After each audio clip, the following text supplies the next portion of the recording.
Proposals are a specific kind of genre of technical document. We've talked about genre before, the fact that there are standard kinds of procedures that are in place for each kind of genre of document. So there are certain things that make that genre of document unique to itself that perhaps other kinds of documents don't have. So let's look and see what we would find inside of a proposal. Our basic model for proposals has to do with front matter, the introduction, current situation, project plan, qualifications, costs and benefits, conclusion, and back matter. And I'll explain each of these different sections in detail. So the front matter has to do with the title page, and if your proposal is a very long document, it would have a table of contents. Your proposal, however, is not going to be that long, so you don't need a table of contents. Unless you just absolutely want to put one in, you can, but I'm not requiring a table of contents. So you should have a title page though.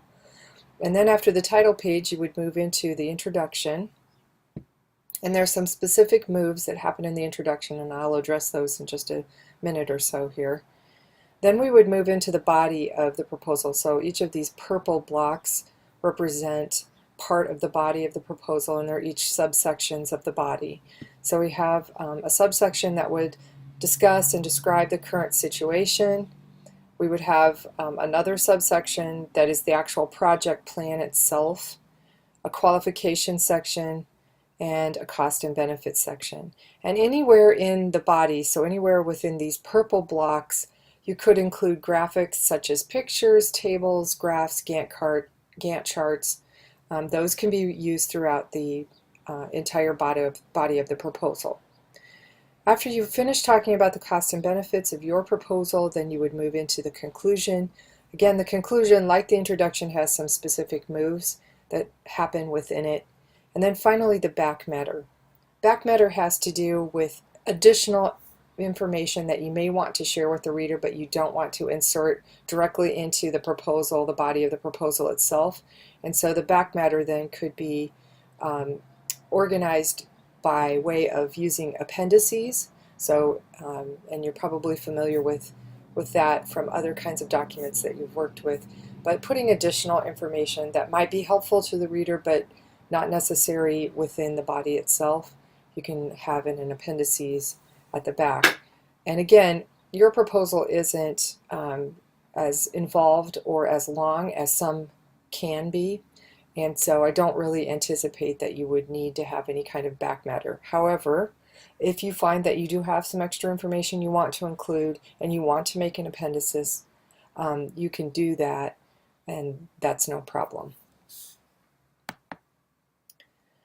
Okay, your proposal for the most part will focus primarily on the project plan. In other words, how you're going to break down the steps, what tasks are you identifying that need to happen in order to complete this project in a timely manner, and also assigning those tasks to the various individuals on your team.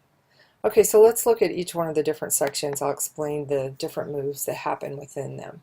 So in the introduction, the specific moves are define the subject, state the purpose, state the main point, stress the importance, offer background information, and forecast the organization. So these are the specific moves that need to happen within the introduction. I will point out that this last move, forecasting the organization, is very important, and what I mean by that is in a bulleted list at the very end of the introduction, you're going to tell the reader the order in which you are going to cover all the items in the body. Okay, so you're just going to list it out in a bulleted list, you know, current situation and so forth.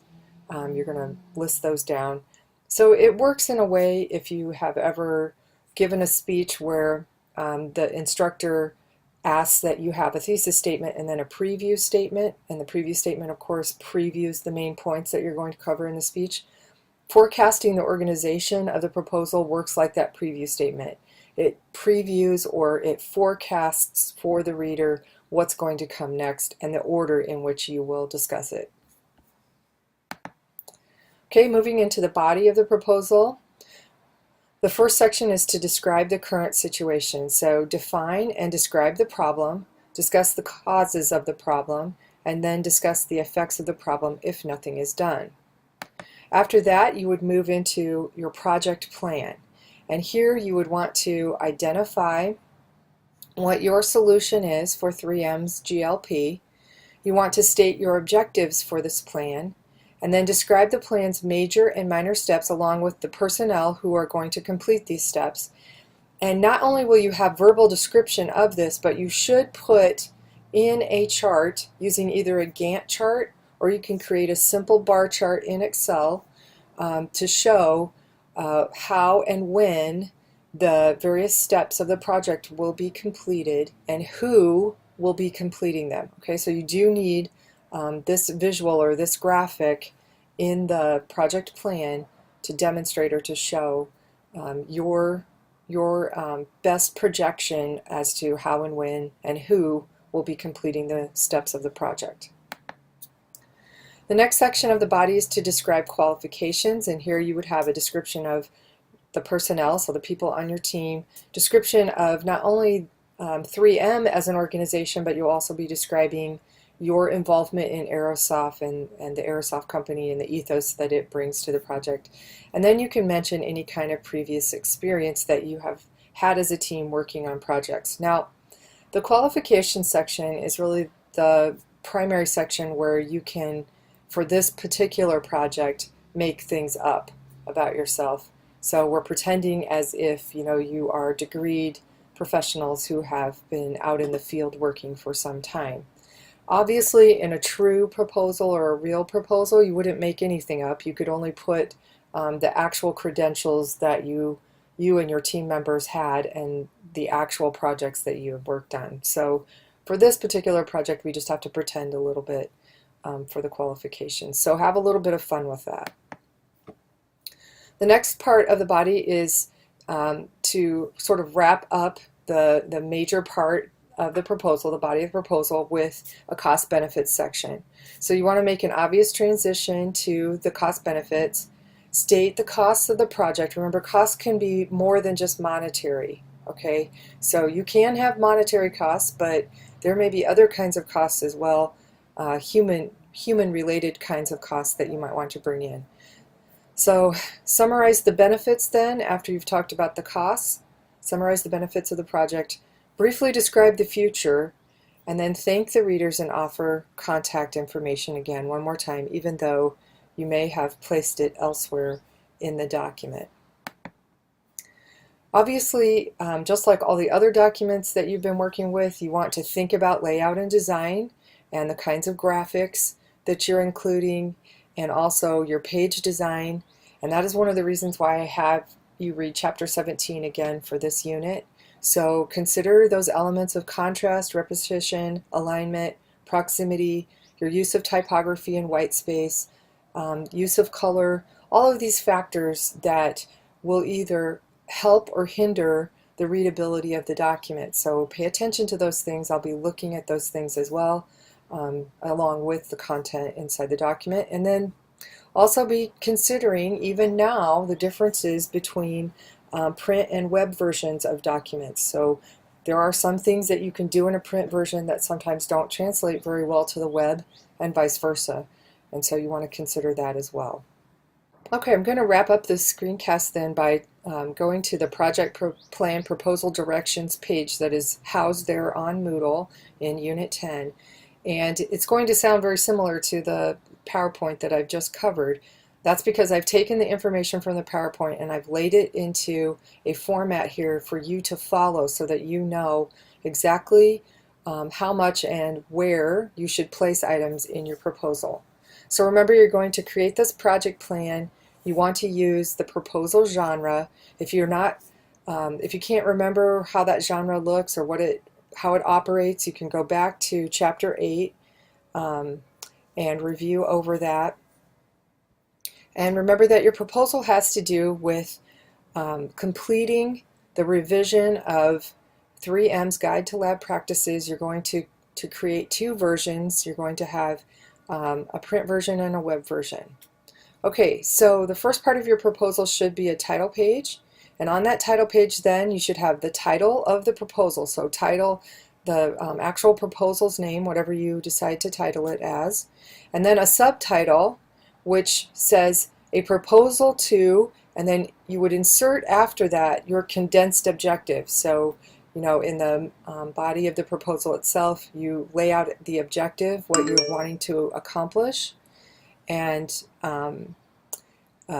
you would insert that objective here. So title the proposal, then underneath it, subtitle, a proposal to, insert objective. Then a few spaces down, submitted to, and insert the name of the company, so obviously it's 3M, and address your proposal to Daniel Sanborn, Lab Safety Specialist of 3M, submitted by, and then include your team name, and then the date. Now you can arrange this information on the title page in various ways, and so what I would suggest that you do is to go out and do a little research on the internet. Just do a Google search on proposals and see how different layouts look, and pick one that you think is the most reader and user friendly. Then you would move into the body of the proposal itself. I'm using that word body loosely, so the main part of the proposal document. You'd begin with your introduction. Remember, you want to include all the different moves that happen inside that introduction that I talked about on the PowerPoint slide deck there. You can probably cover all those moves in 1 to 2 paragraphs. Then you want a description of the current situation, again about a couple paragraphs. Describe your project plan. Remember, you want to include the Gantt chart, and include your rationale for your proposed software, content, and design choices. The description of the qualifications should be a short paragraph per person. Provide information about your team and the company you work for, which is Aerosoft. You can use the Aerosoft website to generate your company ethos, and you can make up your personal qualifications. For your description of your personnel, make each person's name and qualification a header. Provide a short paragraph describing that person under the header. The description of Aerosoft's corporate mission, philosophy, history of the company. Use that information from the Aerosoft website. You can mention any previous experience, talk about your work done for other clients, and so forth. In the conclusion, in a couple of paragraphs, make those obvious transition to signal to conclude, state the costs, summarize the benefits,